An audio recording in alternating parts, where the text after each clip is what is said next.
Yeah, it's interesting. Tomorrow's fight, I gotta tell you, I came here to say Canelo was too big, too young, too strong.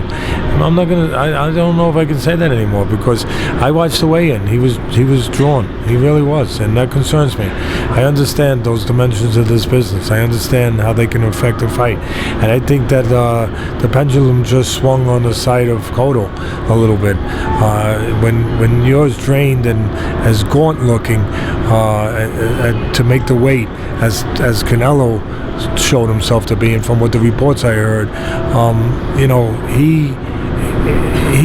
I know you got a day to put it back and all that stuff, and maybe at 25 years of age you can survive those sins, and they are sins.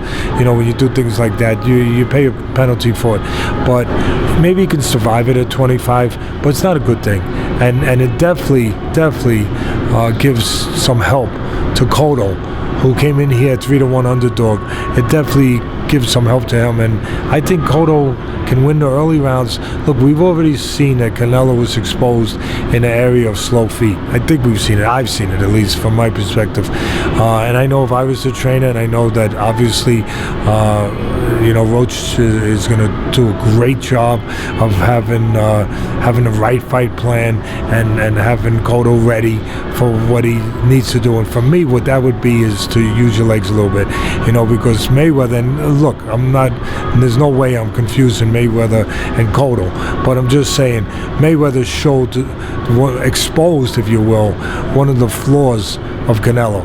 Again, slow feet. He doesn't close gaps really well. He really doesn't.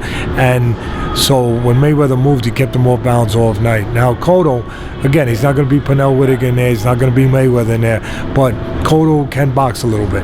And I would think that, and I'm sure, again, that Freddie's going to have him, Freddie being so smart, is going to have him boxing a little bit, moving a little bit, keeping Canelo off balance, keeping him at bay, being able to do things before that gap is closed, take advantage of his cement feet, Canelo having cement feet, and I think that he's going to, I'd be shocked if he didn't do that, and I would be equally as shocked if Cotto doesn't get a big lead early. I didn't come here thinking that, but I think he's going to get a good lead early, and then it's going to be a matter of Canelo, the pressure being on him, the burden being on him, where he's going to have to come down the stretch. He's going to have to come on, and you know what it's going to come down to?